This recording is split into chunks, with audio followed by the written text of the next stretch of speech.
Yo tuve una experiencia con los indígenas que fue traducir la Constitución a lenguas indígenas. Y con la comunidad Wayuu, que es una comunidad brava de la Alta Guajira, muy conocida por traquetear siempre, por intercambiar cosas. La palabra traquetear viene de trocar, y después se confundió con el traqueteo de las ametralladoras, que inicialmente era trocar. Esa a mí me tocó traducirla con ellos. La experiencia era, ellos se reunían, uno iba con un traductor y un abogado de ellos, y les decía, nosotros tenemos una constitución. El traductor decía, y ellos ahí decían, y uno les decía, ¿qué están diciendo? Y ellos le devolvían. El artículo 11 para nuestra constitución, para vergüenza, nuestra constitución dice, artículo 11, nadie podrá ser sometido a pena cruel, trato inhumano o desaparición forzada. Imagínense esa vaina. Que en una constitución de un país diga eso. Eso es algo así como si uno llega a una casa de visita y dice, por favor no se suene con el mantel. Uno dice, no, pero los que viven aquí son unas bellezas. Bueno, entonces, dice, nadie podrá ser sometido a pena cruel, trato inhumano o desaparición forzada. ¿Sabe qué tradujeron los indígenas? Pedazo 10.2. Nadie podrá llevar por encima de su corazón a nadie, ni hacerle mal en su persona, aunque piense y diga diferente. Listo. Con ese artículo, con ese, que nos aprendamos, nadie podrá llevar por encima de su corazón a nadie, ni hacerle mal en su persona, aunque piense y diga diferente. Con ese artículo que nos aprendamos, salvamos este país. Por lo menos sus hijos van a tener un país mínimamente más agradable.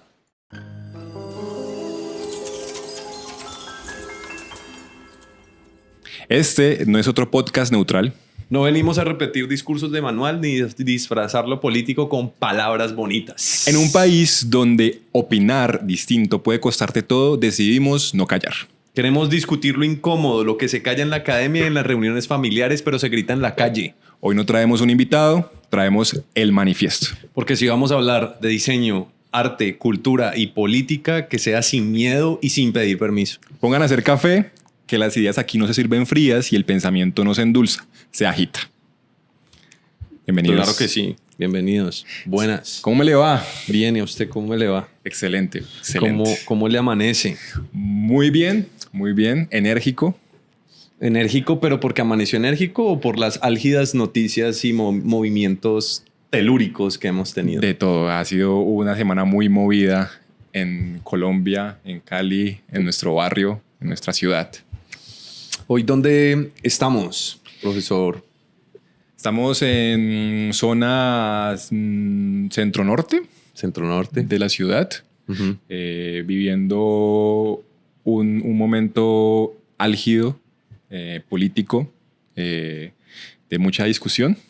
Es más, hoy creo que está el presidente en la ciudad de Cali. Está nuestro presidente o viene Cali. En camino, tal Sí, vez. señor.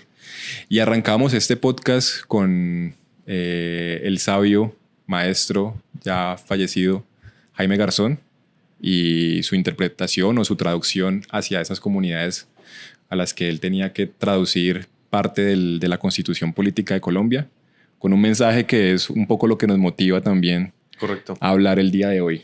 Correcto. Cuénteme. Yo quería decirle que estábamos en este presente. Ok. ¿No? Estamos en un presente perpetuo, continuo, en donde también digamos que nos vemos afectados muchísimo por muchas cosas, y es ese principio universal que planteamos desde un principio, es que ninguna voz debería ser callada porque piense diferente ni hable de manera distinta. Pienso que esa es la manera más cobarde de poder apaciguar los ánimos, ¿sí? Creo que somos más inteligentes que eso, podemos sentarnos a charlar, hablar, ¿cierto? Sin ningún problema. Y quería empezar también con una frase que es que el ojo ve solo lo que la mente está preparada para comprender. Lo escribió Henry Bergson. Okay. Y es una de las razones por las cuales también nuestro símbolo sí. es un ojo que se sienta en una silla llamado el otro, ¿no? Así es. Creo que vamos a empezar por ahí, estamos en ese lugar, estamos en ese contexto.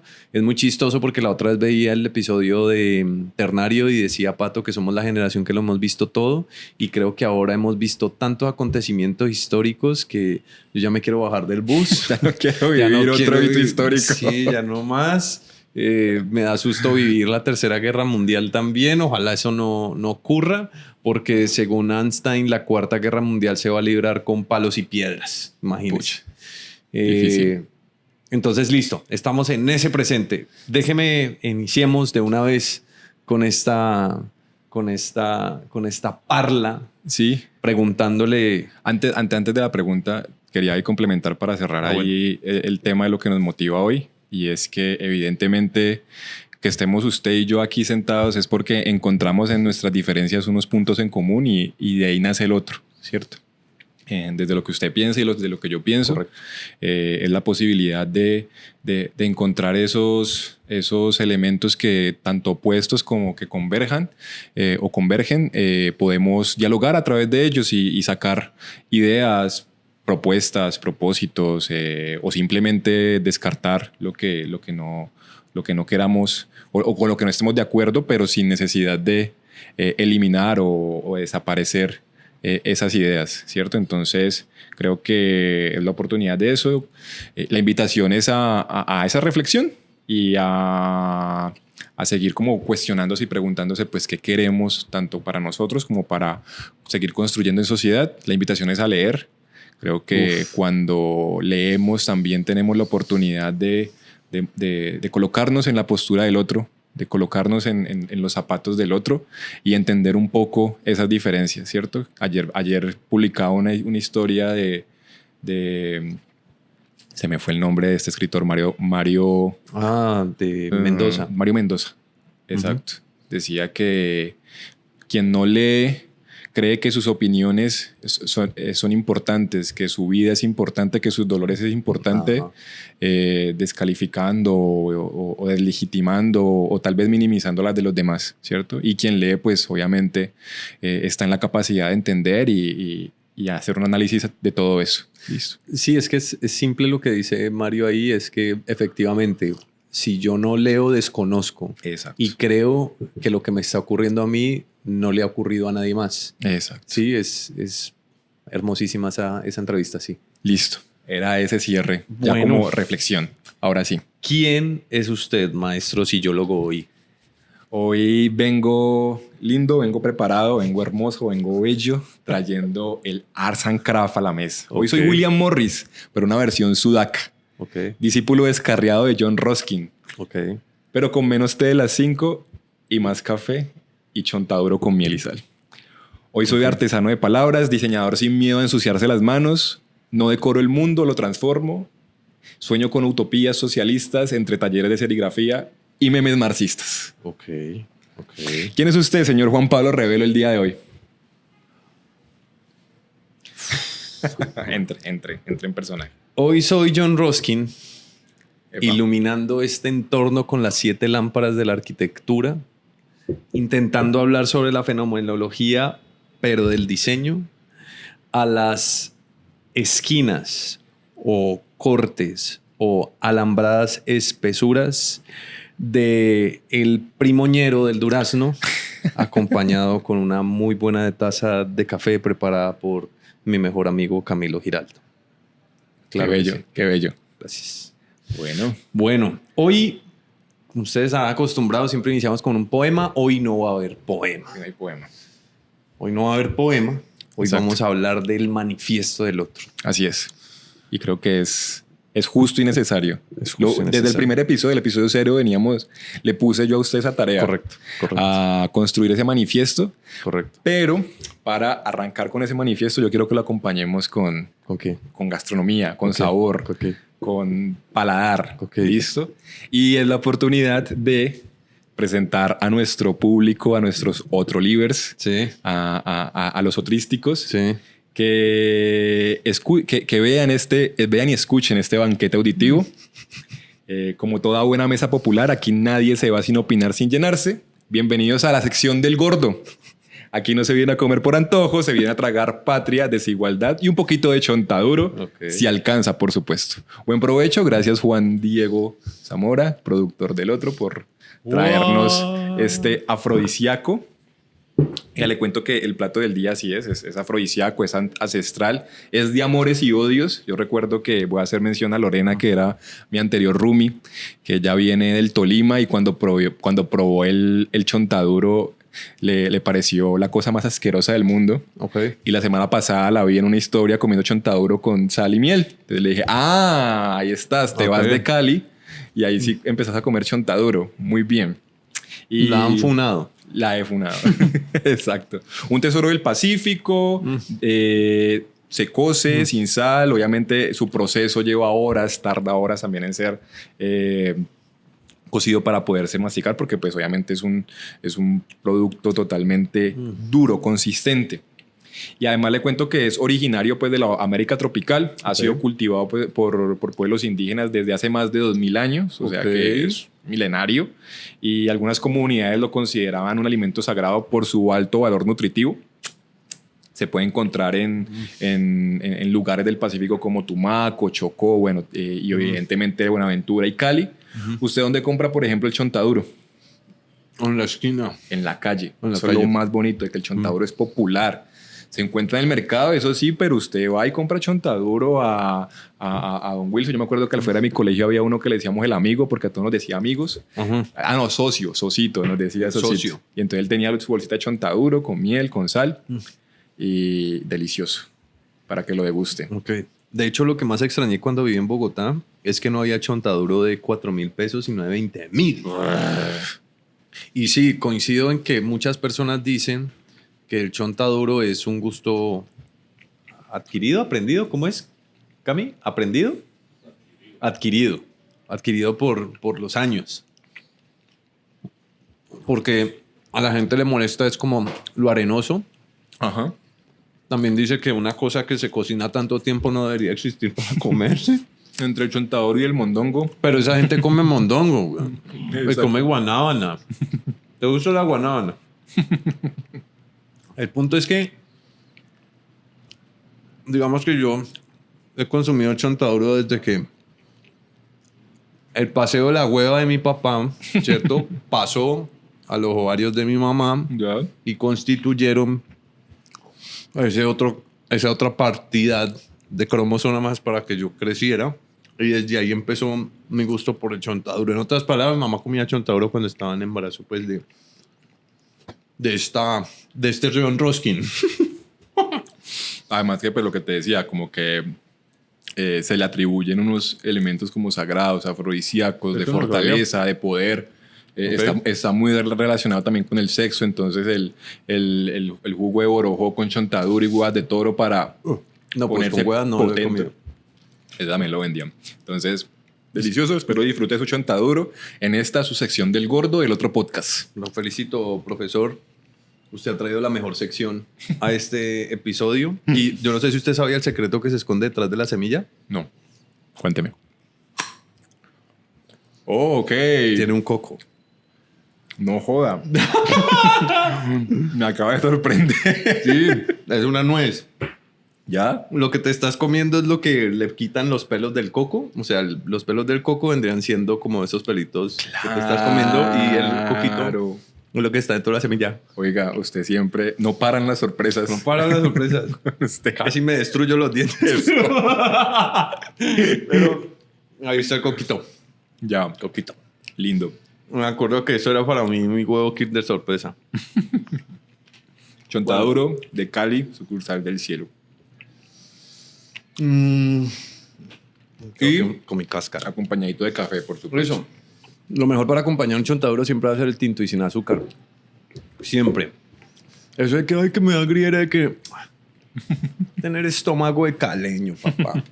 Bueno, vamos a comenzar con el manifiesto, Lo que nos convoca. lo que nos convoca. Cuando planteamos manifiesto, siempre la pregunta inicial es, ¿qué es esto? O sea, ¿qué somos, no? Cuando uno plantea un manifiesto, también plantea una postura. Postura en todo sentido de la palabra, todo lo que ustedes quieran denominar como postura. Ya hemos establecido aquí que lo político no solamente es lo electoral, sino también mi pensamiento con relación a cómo veo la vida, ¿no? Casi que uno podría debatirse cuál es la diferencia entre política y religión, o política y cultura, Ya. y ponernos también densos con una temática de ese tipo. Pero me acuerdo muy bien en ese episodio 0 que solamente está grabado en vivo.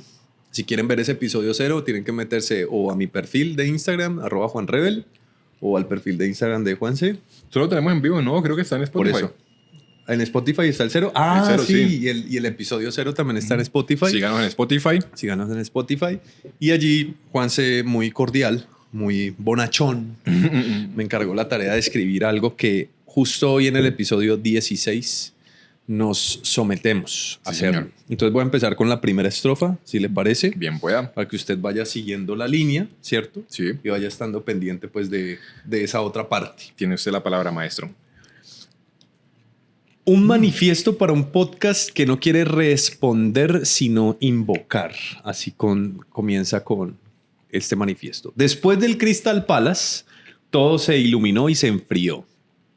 El hierro y el vidrio proclamaron el dominio de la mercancía. El arte fue domesticado, el diseño encadenado al rendimiento, la sensibilidad disciplinada bajo vitrales industriales. La modernidad organizó al mundo bajo vitrinas transparentes y le puso precio a lo visible. El otro no se quedó allí. Entonces, Primer párrafo. traigo al Crystal Palace. Perfecto. No sé si su merced quiere hablar algo del Crystal Palace.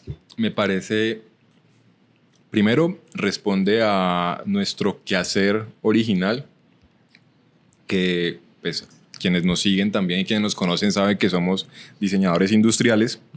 Y traer a colación el Crystal Palace es traer historia. Y recuerden ustedes que nosotros aquí, entre Hegel y Marx, sabemos que la historia es parte importante de los conflictos y razonamientos que construyen la humanidad y el ser social. Entonces, claro, el Crystal Palace es ese elemento que surge a partir de la revolución industrial para mostrar todos esos nuevos avances, los objetos que estaban creando la industria en ese momento. Pero pasa algo curioso con esos objetos y yo creo que usted tiene muy bien ahí qué pasaba con esos objetos.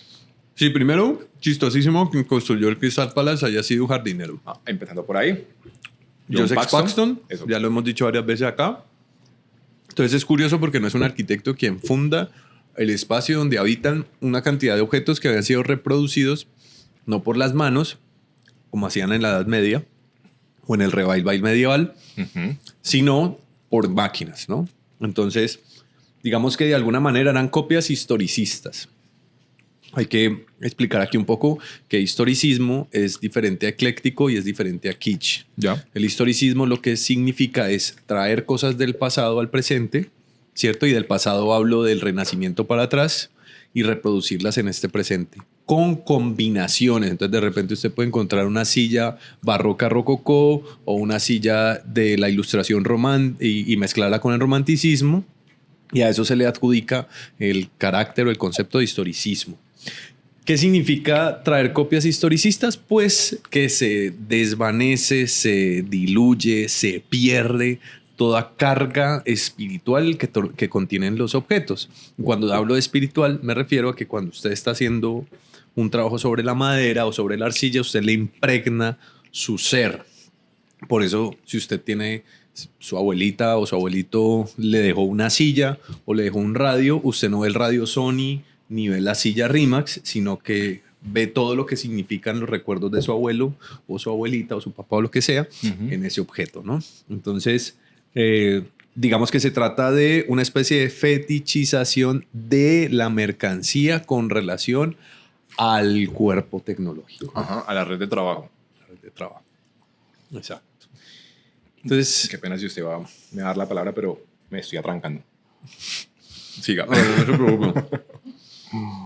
Lanza entonces una palabra que hemos trabajado mucho acá, Ajá. muy por encima, ni siquiera hemos definido, que es el zeitgeist. El famoso zeitgeist es el espíritu de la época. Y ese espíritu de la época habla de cómo las épocas están constituidas por unas nociones históricas. Entonces, cuando decimos revolución industrial y nos evoca a una época, hablamos del zeitgeist de la revolución industrial. ¿De cuál? De la primera a la segunda. Las guerras también tienen zeitgeist. Entonces, ese zeitgeist, cuando entra en Hegel, se lanza como crítica, porque resulta que esos objetos lo que acabamos de hacer es extraerlas de su tiempo y espacio a un zeitgeist totalmente distinto. Recuerden que el zeitgeist está compuesto por la sociedad, por las personas que habitamos, el entorno. Entonces nace como crítica porque lo que hacemos es sacar esa silla de ese lugar, ponerla en un presente que no tiene ese zeitgeist y entonces empieza a verse vaciado ese objeto, ¿no? Yo me imagino ahí toda la contradicción que pudo haber ocurrido en ese momento, hablando ya precisamente de la exposición de 1851 y lo del Crystal Palace, porque claro, era un encuentro de muchas épocas. O sea, la gente lo que quería era traer, adornar, decorar, ornamentar todos esos elementos desde lo que conocían y desde lo que se planteaba hace mucho tiempo. Entonces, por ejemplo, el tema de los elementos egipcios estaban muy planteados ahí, y pues elementos que no eran netamente funcionales sino ornamentales y que no respondían a ese espíritu de la época que sucedía en ese espacio. Empezando porque, claro, primero una exposición organizada por el príncipe Alberto, que eran los monarcas de la época, esposo de la reina Victoria. ¿Cierto? Exacto.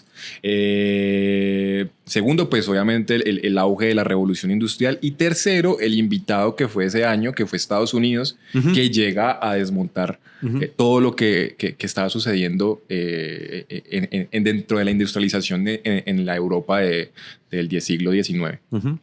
Entonces, listo. Ese es nuestro primer apartado. Sigamos con... Siga. Entonces dice, el otro se desliza por las fisuras de lo que pareciera cerrado. Es la voz que no estaba en la agenda, el cuerpo que no fue incluido en el plan, la palabra que irrumpe el relato curado. Habitar el otro es interrogar lo que se da por hecho. No queremos diseñar respuestas, queremos diseñar preguntas. Correcto.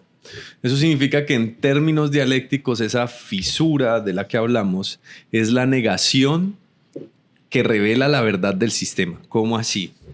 Significa que el significado de ese objeto que trajimos del pasado empieza a diluirse y nos quedamos solamente con la superficie. Entonces ocurre, me acordaba mucho del ejemplo, el ejemplo pues que traigo es la historia que usted me contó, que fue a comerse un sancocho a Ginebra, que entró a la casa de la señora esta pues súper famosa, sancochera, sancochista. Rosso. Sí, señor. Sancochista, así, nivel legendario. Hilda Cuero. Y cuando usted entró a la casa se dio cuenta que habían unas sillas de metálicas, industria metálica de Palmira. Contextualicemos a los que no viven en el Valle del Cauca. Rosso es un municipio, casi pueblito pequeño, que queda a unos 25 minutos de Cali.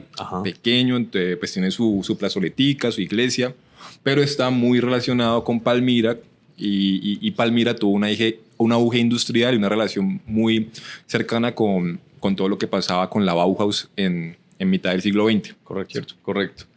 Claro, un sitio lleno de hacendados. Exacto. ¿Sí? Entonces, resulta pues que usted entra ahí y se da cuenta que hay unas sillas icónicas, pues su fijación con las sillas lo lleva a ver sillas en todo lado, incluso donde no las hay. Creo que tenemos una tarea pendiente y es que vamos a ir a Italia a visitar un sitio que es el sitio donde se produce el 30% de todas las sillas del mundo. Se llama Manzano. Manzano, me gusta.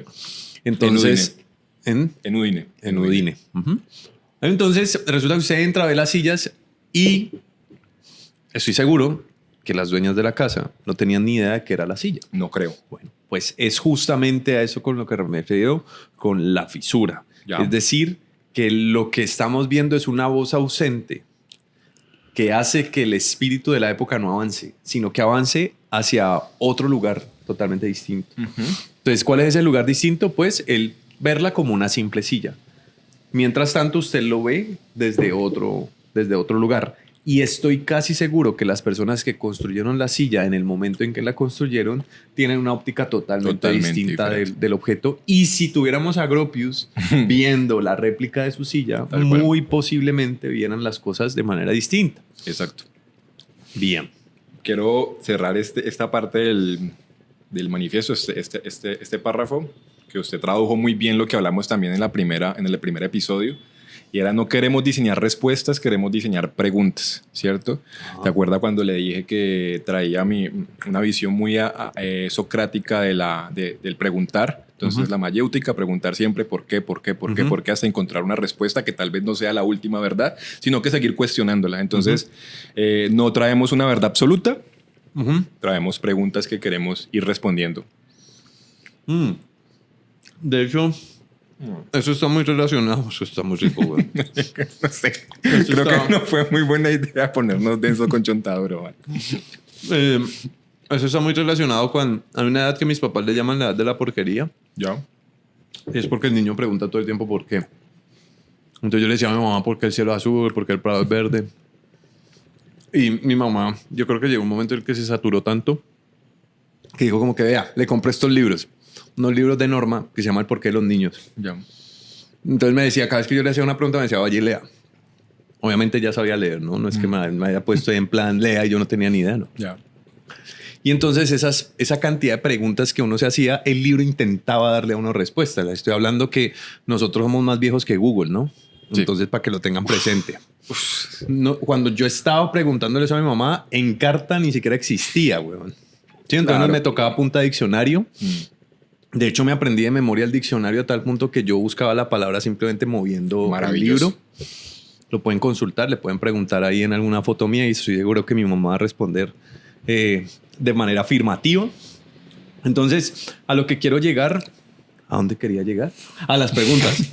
Entonces, por eso creo que existe un momento en el que me pregunto tantas cosas que quiero indagar, ¿cierto? En esas preguntas. También quise dejar algo, el matiz, pues, de mi esencia. Usted lo acabó también de anclar muy chévere. Bueno, sigamos con el párrafo. Entonces, Lo va a narrar usted. Hágale usted. vamos ping-pong, ¿no? Hágale. No, y usted. Bueno, listo. Perdón. Pausa. Lo público no puede reducirse al parque, la plaza o el espacio abierto. Ajá. Es en realidad el territorio donde se negocia la existencia de quienes han sido históricamente omitidos. Es la esfera donde se disputa la voz, la mirada, el reconocimiento, donde se dirime quién tiene derecho a aparecer y quién permanece en los márgenes. Ahí yo me pongo un poquito denso, porque sí. me hace acordar de un momento histórico en Cali donde los indígenas Misak derrumbaron una estatua de Sebastián de Belalcázar y eso armó todo un conflicto a tal punto de que la gente decía eso es patrimonio cultural y yo llegué a un punto en el que decía Dios, ¿qué es patrimonio cultural? ¿Cierto? O sea, ¿qué significa que una escultura de un ser que muchos desconocen, no solamente lo que fue su presente al momento de llegar y que señala un lugar y bla, bla, bla, sino lo que hizo y los vejámenes que le hizo a su familia y lo que vivió en España para convertirlo pues en una figura simbólica y de poder, ¿no? Entonces está primero ese lado, el desconocimiento de quién está. Otros que enaltecen la figura y entienden respeto por la ciudad, por dejar símbolos que no tienen un significado, o sea, tienen una ausencia de zeitgeist, pero como están hace años ahí, hay que dejarlos ahí, que es mi postura radical de que los edificios deberían morirse, ¿sí? Y la tercera postura, que es quienes quieren reivindicar su historia anteponiendo símbolos. Entonces me acuerdo que tuve una discusión álgida con un sujeto que me decía, entonces, ¿qué? ¿Derrumbemos todas las estatuas? ¿Y sí? ¿Y entonces qué vamos a poner? ¿Una tabla de skate? ¿Y sí? O sea, Japón lo hizo muy bien. Hay un Pikachu en bronce. Hay un Mazinger Z que se mueve como esculturas de las nuevas, del nuevo zeitgeist. Claro, la ciudad responde a ese zeitgeist de la época. Correcto. Entonces, cuando yo me planteo aquí lo de lo público, teníamos una discusión en otros episodios donde hablábamos de que lo público no es mío. Ya. O sea, lo público no es mío. No. Lo público es nuestro, es de todos. Por ende, si yo veo una pared pública, yo no voy a pintarla porque es mía. Yo tengo que hacer un consenso comunitario, ¿cierto? Establecer unas dinámicas porque lo que yo haga ahí puede afectar a otro. Claro. Y eso es lo que hemos desdibujado un poquito.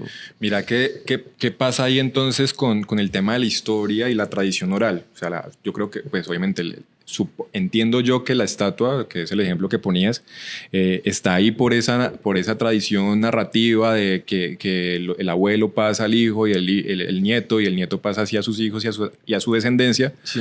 y pues se mantiene viva esa historia. Pero entonces, ¿Qué sucede cuando esa historia se golpea con el espíritu de la época del momento? Entonces, pues por ejemplo, para mí ya no es importante o relevante la estatua que está en ese momento allá. Uh-huh. Porque no hace parte de ese zeitgeist, de ese espíritu de la época hoy. Uh-huh. Que si hay que quitarla, eliminarla, pues me sigo cuestionando eso. Yo también diría que sí. Uh-huh. Que no, que está, es un bloque que está ahí como haciendo ruido a la ciudad. Uh-huh. y al espíritu que vive la ciudad en este momento. Uh-huh. Y creo que es lo que ocurre. Fíjese, voy a traer dos muerticos chéveres.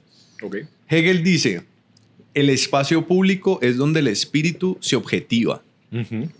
Entonces, el espacio público es donde yo pongo un algo, se genera toda una discusión alrededor de él, pongo la mano de la resistencia, por ejemplo, sí. Pones un algo en el espacio y lo que surge alrededor de él son unas discusiones que al final terminan objetivizando uh-huh. ese suceso, ¿no? Y puede que la mano de la resistencia de aquí a 100 años ya no esté, ¿no? Correcto, y no valga lo mismo para la comunidad que está alrededor de ella. Y haya que quitarlo y poner una rellena. Yo sueño con ver una rellena ahí como escultura, güey. Y si lo vemos desde Marx, el espacio público es donde la lucha de clases se hace visible. Aquí se vuelve hermoso esto. Ya usted trajo a nuestros autores. Uh-huh. Entonces, diseñar lo público exige medir cómo ese espacio da o niega la forma del zeitgeist colectivo. Entonces, es en el espacio en donde en esos diálogos y en las discusiones que yo tengo con el objeto, el edificio y el otro, se niega o se le da forma a ese espacio en términos de zeitgeist. ¿Qué es lo que está ocurriendo con la iglesia de San Francisco? Ya. Entonces se está derrumbando, hay unos problemas ahí que Pablo pues nos contó cómo era la vuelta y lo que han hecho es imprimir en un plotter, ¿cierto? En banner, lo que significa, lo que se veía antes para tapar ese hueco y que no se vea tan mal. O sea, claro. Dejen morir ese edificio, ¿sí? Bueno, no sé, porque pues el edificio todavía sigue funcionando. ¿Sí me entiendes? Como que todavía cumple una función. Como que ahí están los monjes, bueno, okay. No sé, los franciscanos, pues, no sé si se le diga monje o no. Creo que ahí de pronto sí habría unos choques dentro de quienes habitan el edificio y quienes para ellos también. Pero ojo, maestro. Ya. Yo digo, maten el edificio, pero no destruyan lo que significa alrededor. O sea, claro. Volvamos a construir. Ah, ok. Sí, volvamos a construir un espacio que siga cumpliendo la función. No, una parcela ahí. Sembremos manzanas. No. Iba a alargar esa plazoleta para que cupiera más gente ahí en las protestas. No. Y les voy a dejar ahí un dato, ¿no? ¿Ustedes qué piensan de lo que ocurrió con Notre Dame? Sigamos adelante. Bueno. No puede tirar eso así e irse usted. No, sí, lo voy a tirar. Ve, no hay más chontaduro. Acabó los chontaduros. Nos comimos 8,000 de chontaduro. Bien. Listo. Su turno, querido profesor. Listo. Entonces, en su origen... Ajá. Sí, pero yo tengo que soltar ese chontaduro porque yo no puedo. En su origen se soñó como un escenario donde el espíritu colectivo pudiera expresarse a través de sus sujetos. Un teatro de la historia donde cada quien pudiera pronunciarse.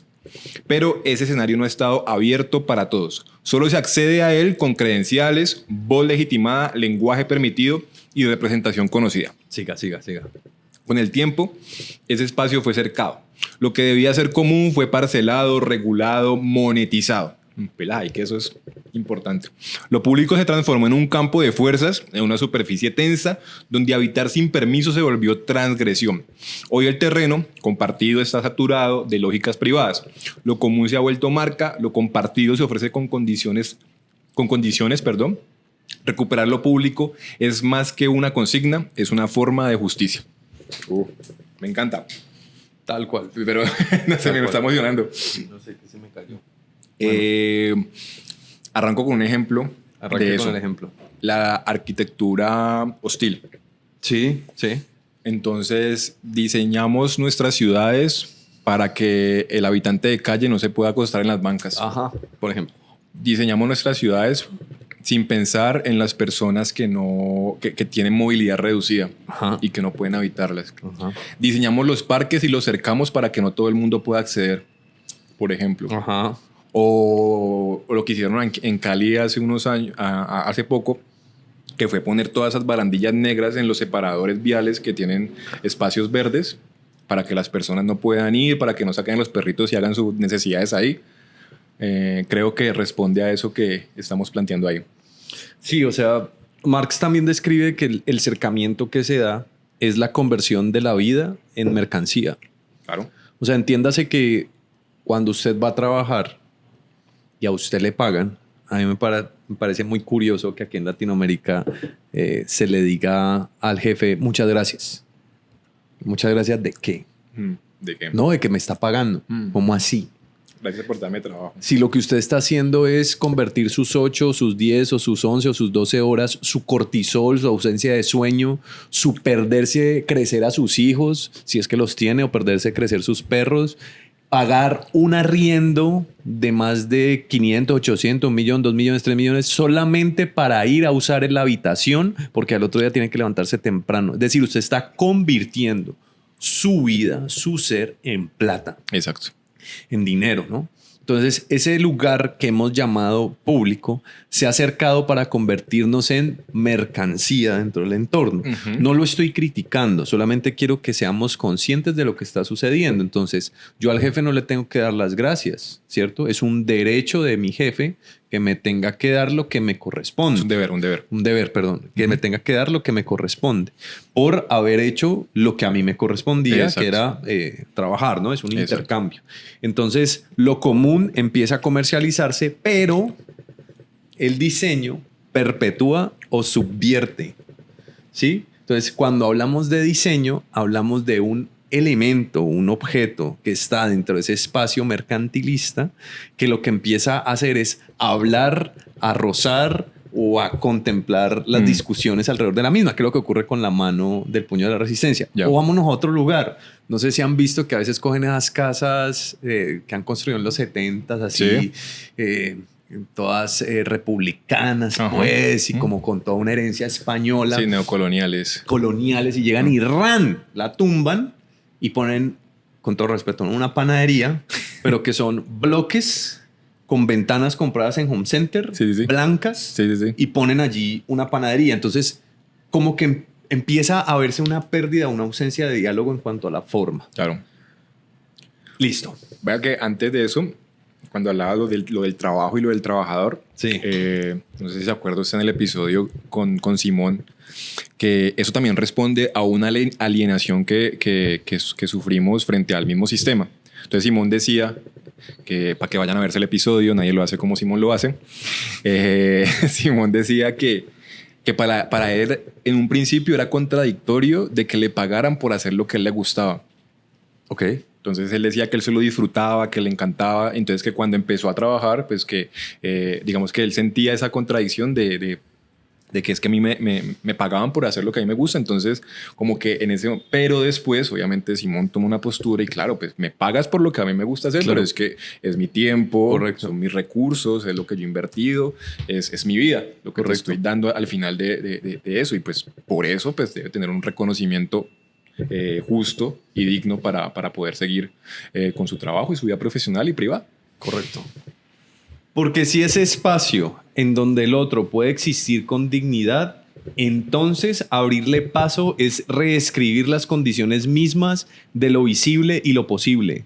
En diseño, lo público no es solo mobiliario urbano ni señalética funcional. Es la posibilidad radical de que todos tengan agencia, no solo presencia. Que el espacio no sea una concesión, sino un derecho encarnado en la forma. Y voy a revivir otro muertico. Tráigalos. Bauhaus. Ok. Bauhaus intentó industrializar la forma sin perder el vínculo con la mano que produce. Eso me pareció bellísimo porque en medio de su álgido contexto, álgido momento, intenta como que, bueno, vamos a reconstruir esto. Sí, estamos entre Primera y Segunda Guerra Mundial. Sí. No tenemos billete, pero necesitamos que los espacios se vean por lo menos bien. Coherentes y que respondan a unas necesidades. ¿Cómo lo hacemos? Claro. Entonces, no se niegan la tecnología, no se niegan los... ¿Cómo se llaman? Las máquinas, no Ajá. se niegan los avances tecnológicos, tampoco niegan al artesano, sino que lo que hacen es ponerlos a convivir en sano juicio. este es un llamado para lo que ocurre con inteligencia artificial. No es enemistarnos con ChatGPT o con Perplexity o con todas estas cantidades de IAs que están apareciendo. No es satanizarlas, no es negarlas, sino es entrar en diálogo coherente con ellas.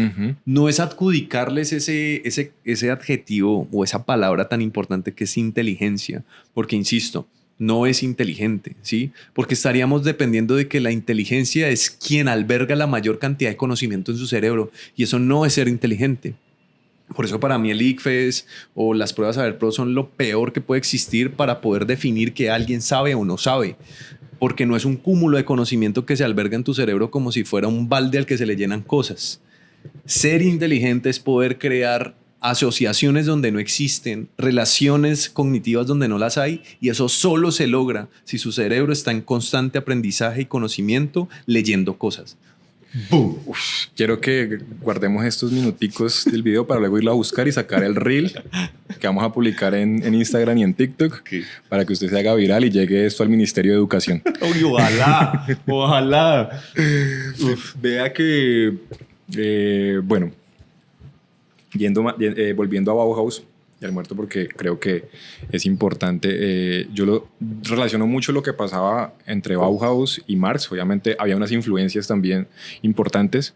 Hoy tanto Marx como Bauhaus siguen siendo criticados, siguen siendo relevantes y siguen estando en la discusión, tanto para quienes están de acuerdo y quienes no. Sucede entonces que con la Bauhaus la crítica es cómo, o sea, todavía seguimos hablando de Bauhaus en nuestra época cuando eso sucedió a mitad del siglo XX, bueno, a inicios del siglo XX, perdón. Sí. Pero es que, claro, el zeitgeist de Bauhaus Sí.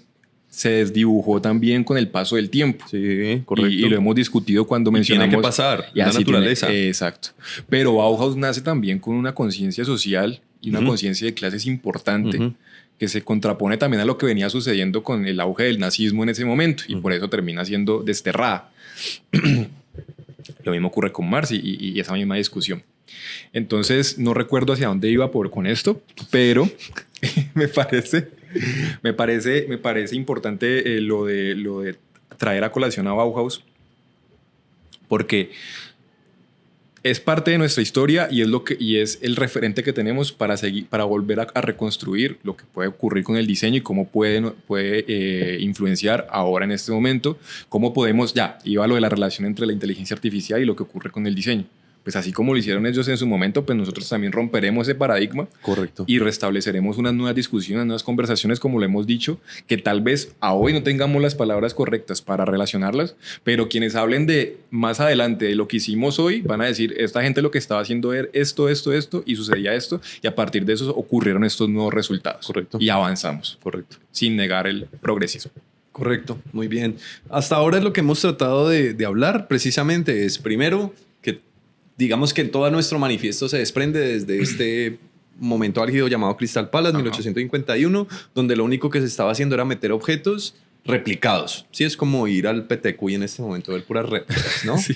Listo, esa es una. La segunda, que traer esos objetos a la hora, pues trae un problema negacional. Y es antiprogresista porque lo que estoy haciendo es imitar el pasado vacío, totalmente sin pensamiento, que es justamente lo que ocurrió en Colombia cuando llega Industrias Metálicas de Palmira y lo que hace es replicar mobiliario Bauhaus sin tener un corpus teórico cognitivo que surgió de manera natural en Alemania, ¿no? Aquí no surge así, sino que surge simplemente como, ahí se ve una chimba el espacio, se ve moderno, pongámoslo. Se folcloriza, se mestiza, bueno.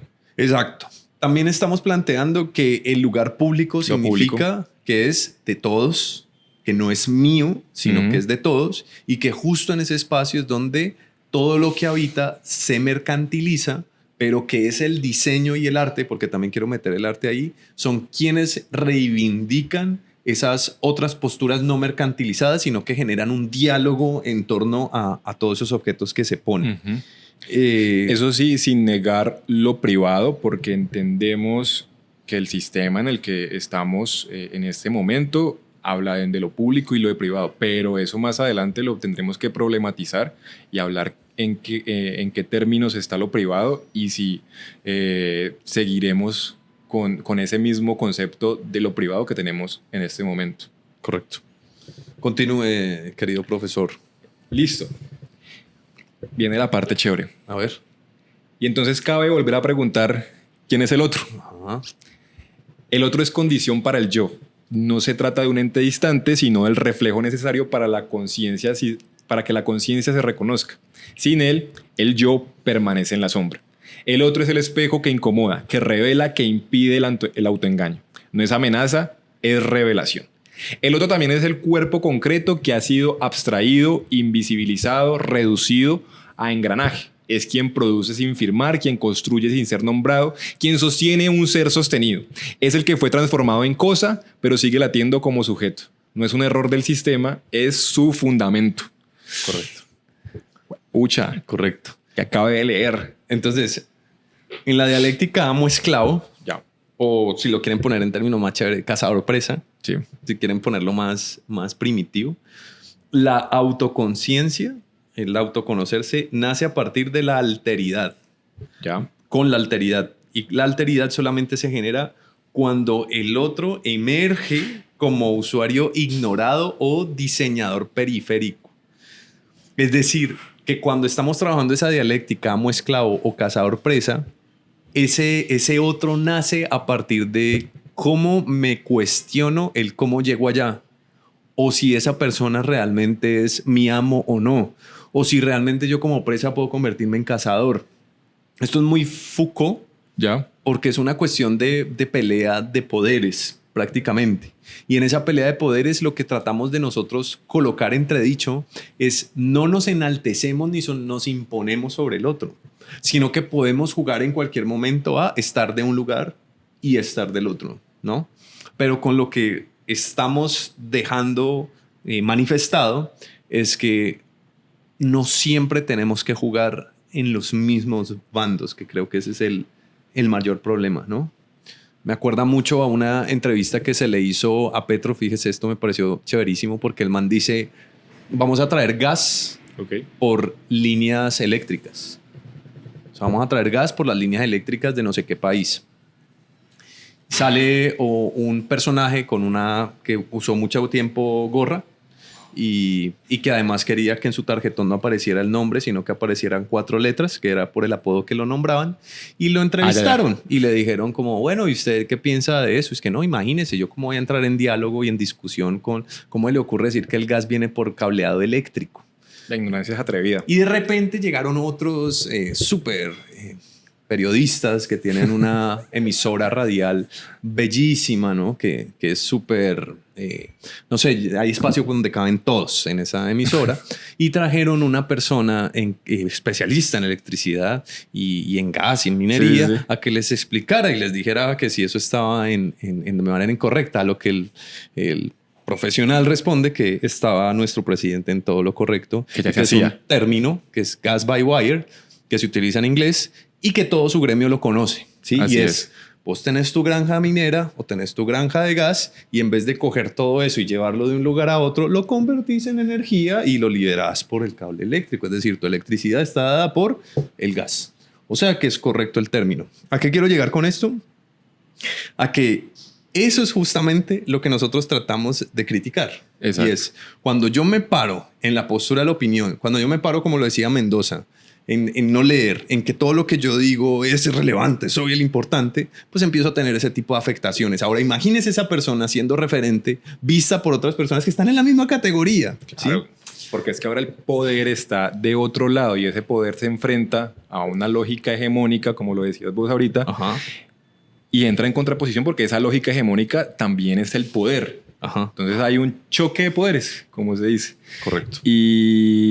Pero, bueno, decía que ahora el poder está de otro lado, pero pongamos el poder entre comillas, porque sigue respondiendo a otros elementos. Y ojo, porque cuando nosotros nos paramos acá, no, es que el poder está allá.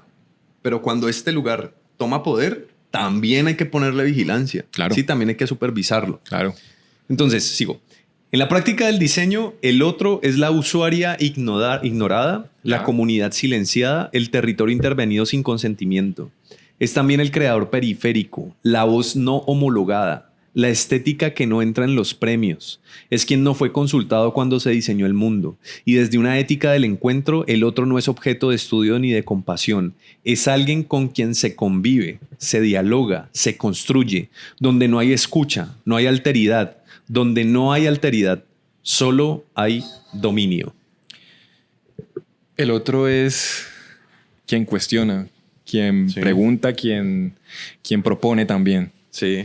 Y es esa dualidad que necesita el mundo también. Bueno, dualidad también no, la contraposición, quien está ahí sacando esas preguntas que deben responderse sin necesidad de ser una verdad absoluta, como lo decíamos en un inicio.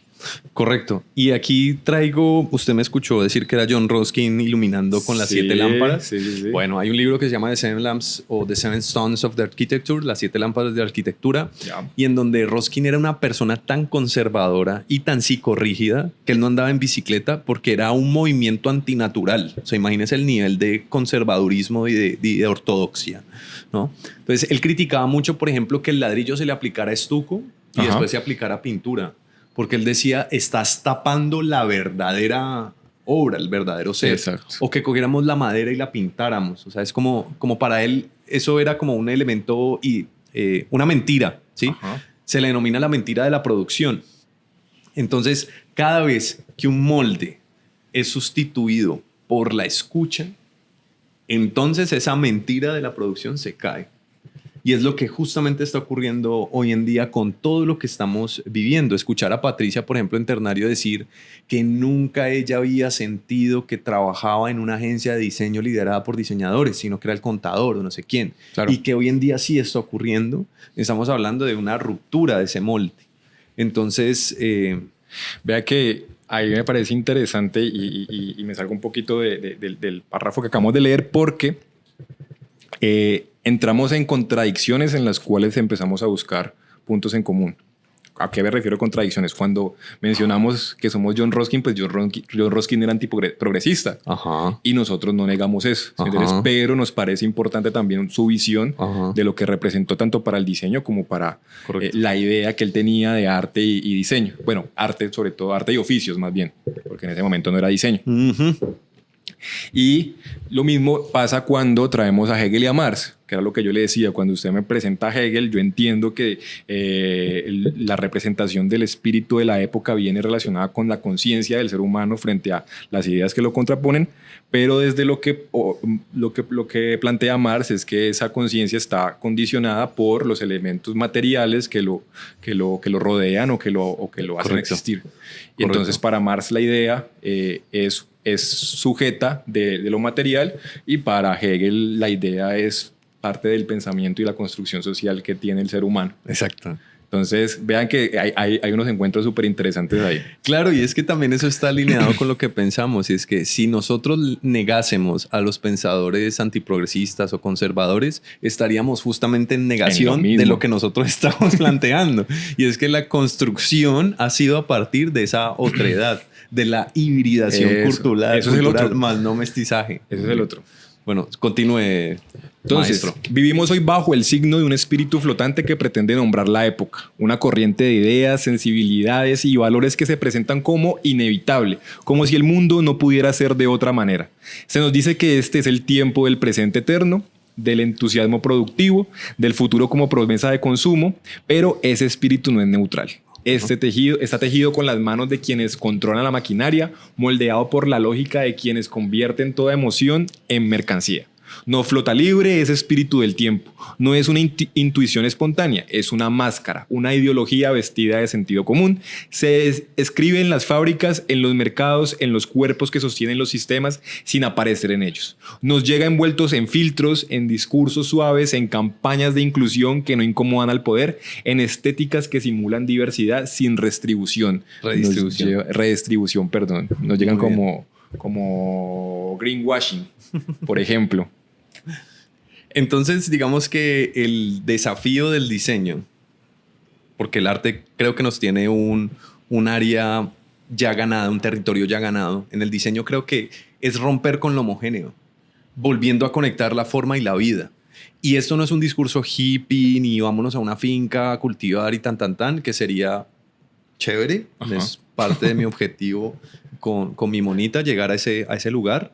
Pero digamos que el llamado que yo estoy tratando, que estamos tratando de hacer en este podcast es que todo lo que esté habitando el espacio sea objetivo de reflexión, o sea, que reflexionemos en torno al mismo, que dialoguemos en algo que denominaba como cercos objetivos, más no desde opiniones superficiales, como Claro. es que yo creo que, bacano que lo creas, bacano, pero aquí estamos discutiendo con un corpus y un marco teórico, sí, planteado. Exacto. Por ejemplo, pensamiento crítico, súper importante en ese momento. Pensamiento crítico desde cuando alguien te lanza una opinión, no la opinión que viene con un sesgo, evidentemente por unas condiciones materiales, lo primero que debes hacer es decirle a esa persona cuáles son los supuestos a priori que argumentan la estupidez que acabas de decir. Creo que es importante. Áspero. Y creo que se reúne más para que sigan entendiendo como por qué es que traemos tanto a Marx y a Hegel. Y es que Marx advierte que la conciencia se forja en el ser social. O sea, la conciencia no se forma en me voy a ir a una montaña como un ermitaño y me voy a olvidar de todo el mundo y voy a meditar durante 9 años y pum, me volví el ser más consciente. O metiendo el agua al plato con hielo. Eso me va a levantar a las 4:30 de la mañana donde hay un silencio, donde no existe nadie, sino solo yo. Y voy a colocar un plato con hielo, voy a meter la cara ahí y voy a ser súper productivo. Y soy consciente de mi cuerpo. Eso es justamente lo que el neoliberalismo capitalista caníbal, está tratando de hacer con nosotros, y es individualizarnos para evitar la coyuntura social. Claro. ¿Sí? Porque lo que menos les favorece es que tengamos conciencia como sociedad. ¿Y cómo así eso que yo estoy diciendo que suena también un tanto izquierdoso? No. Es que si yo me pongo a dialogar con vos, entiendo cuál es tu situación, entiendo cuál es la situación de Juan, de Cami, de todo el que me rodea. Y a partir de ese entendimiento es que yo puedo decir, por eso esta gente sale a hacer lo que hace. Claro. ¿Sí? Es muy distinto también porque también existe dentro de estos espacios sociales el personaje que sale, genera el disturbio, irrumpe, violenta, daña, porque también existe una carencia de conciencia social. Es un ser individual, porque tampoco estamos aceptando como que existan elementos desde ese punto de vista violento, ¿no? Así es. Reflexión, cuando esté usted discutiendo con su pareja, no le diga hablamos después, ¿no? Plantéelo ahí mismo. ¿Para qué dejar para después lo que tienen que solucionar ya? Porque si no, después no se habla. O hace un truco que yo sé hace muchos años, estaba discutiendo con mi expareja así álgidamente, y entonces yo le dije, ¿estás brava? Y ella, sí. Entonces yo cogí una sábana y se la colgué en el cuello, le dije, ahora estás súper brava, y se armó eso, la Cuarta Guerra Mundial allí. Pero bueno, eso puede ser para otro episodio, pero ahí promovió la pero- discusión. Ahí promovió la discusión. No sé en qué términos, pero... Bien. Pero el otro recuerda que ese espíritu también silencia, Sí. también borra, también excluye. Por eso el otro no lo sigue, lo interrumpe, lo hackea, lo repolitiza, porque el otro no es el espíritu del tiempo, es su fantasma. Y este podcast es su voz. No, hermoso. Y así finaliza nuestro Hermoso, manifiesto. Hermoso. Fantasma voz. Suena el himno de la Unión Soviética de fondo. Yo no sé si sea posible copiar y pegar todo ese manifiesto y ponerlo en la descripción del video de YouTube. No sé si lo pueda Y si hacemos un soportar. Patreon y que la gente lo Bueno, sí, que sea Y un lo- documento público. y lo ilustramos. Que sea un documento público. Creo que quedó ya dicho y quedó establecido qué es lo que queremos, cuáles son nuestros objetivos, hacia dónde queremos llegar. No sé si usted quiera que comencemos con conclusiones. Sí, ya cerremos. Sí, que generemos Cerremos unas que conclusiones chéveres. creo que dijimos lo que teníamos que decir. Bueno, entonces la primera conclusión es que yo quiero que se imaginen un río. Sí, imaginemos un río que nunca está corriendo en línea recta, porque los ríos, a ver, si un río corre en línea recta es porque estamos hablando de un río viejísimo. Es el caso del río Nilo. ¿Ya? La razón, por eso el Amazonas es joven, porque es la serpiente. Ok. La razón es que el agua siempre busca el lugar más rápido para llegar, ¿cierto? Entonces va erosionando hasta que al final queda. Por eso el Nilo usted lo ve en el mapa y es como una línea recta. Okay. Es antiquísimo.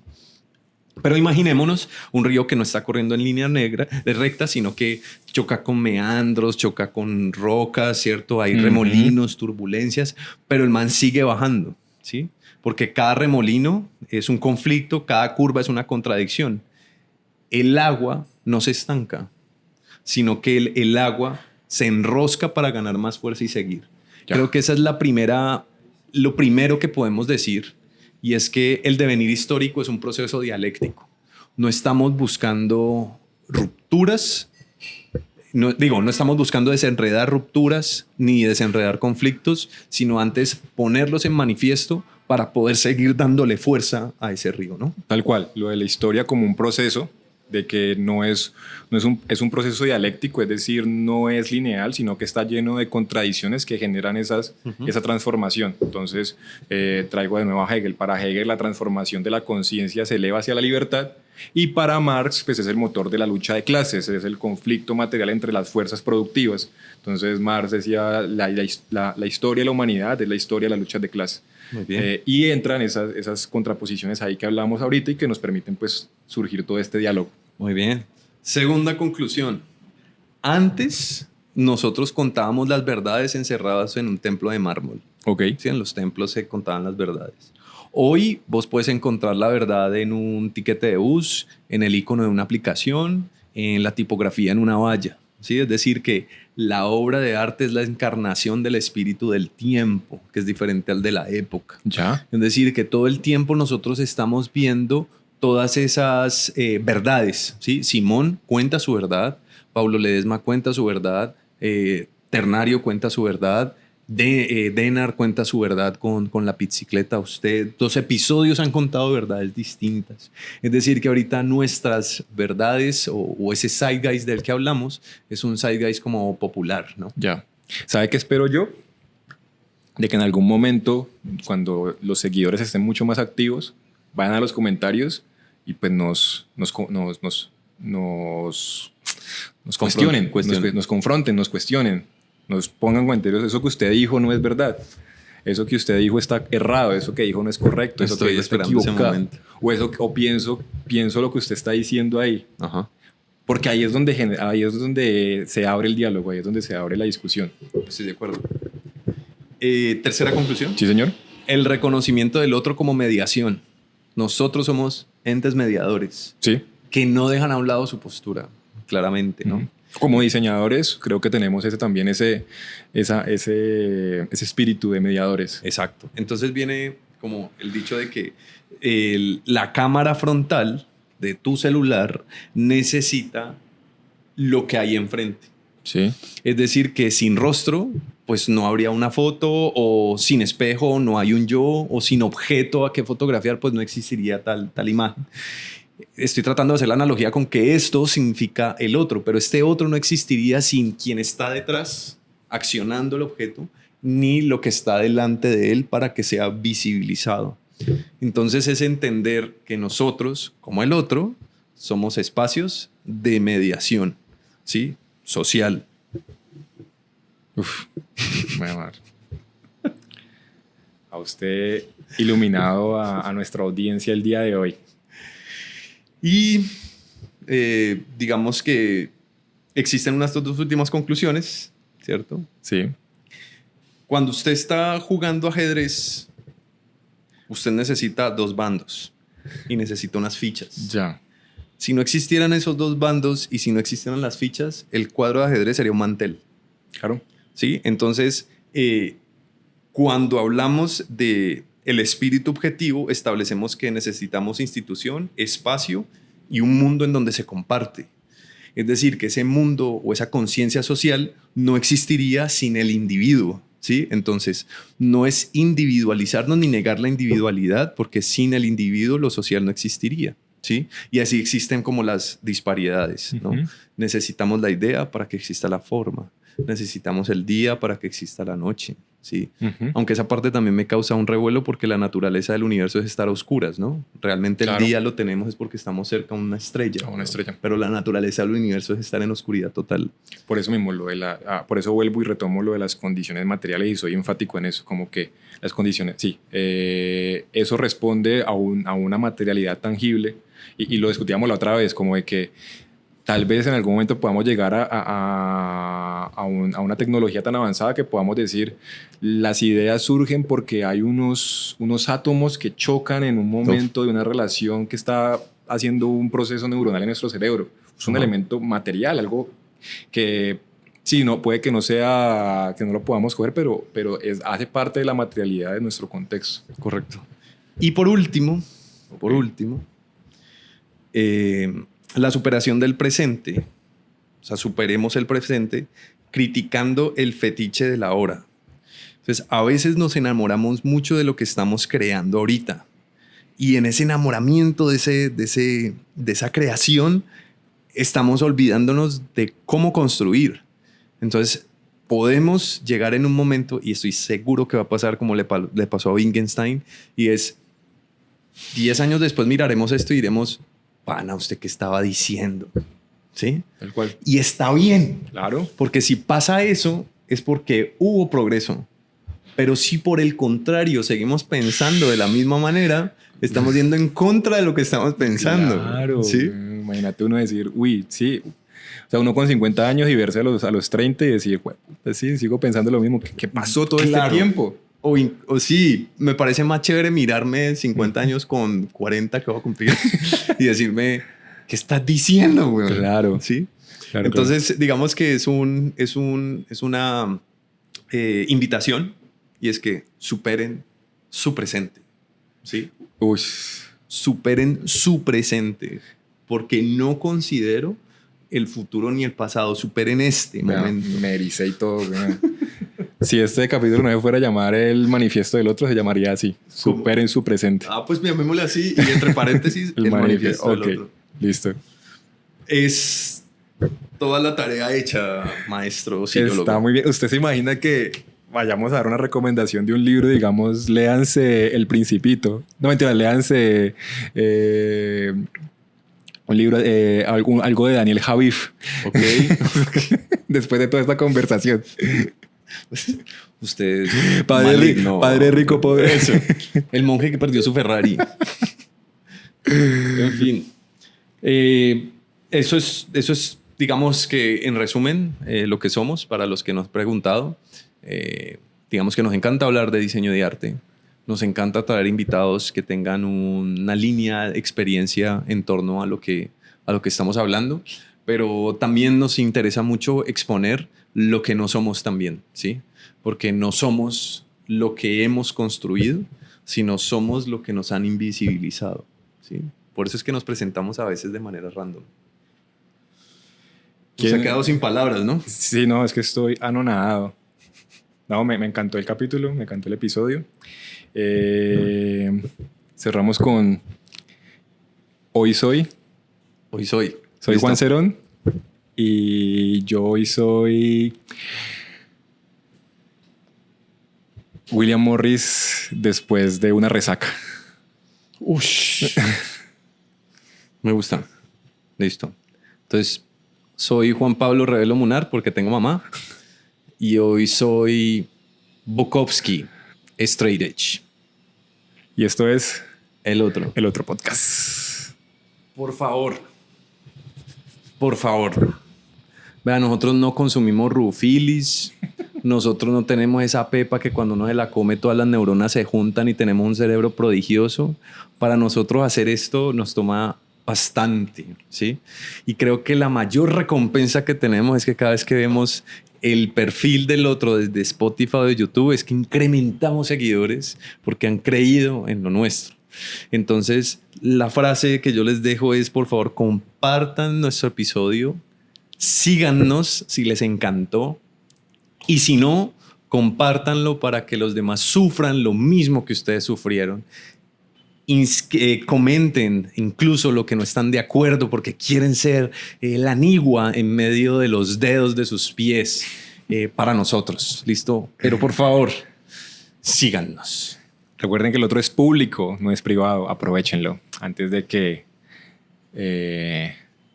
no sé. Antes de que nada. Si llega a pasar, nos metemos en una emisora, nos volvemos radioaficionados. Está bien. Creo que tenemos los implementos. Y todo. Gracias. Síganos, compartan. Por favor. Por favor. Por favor.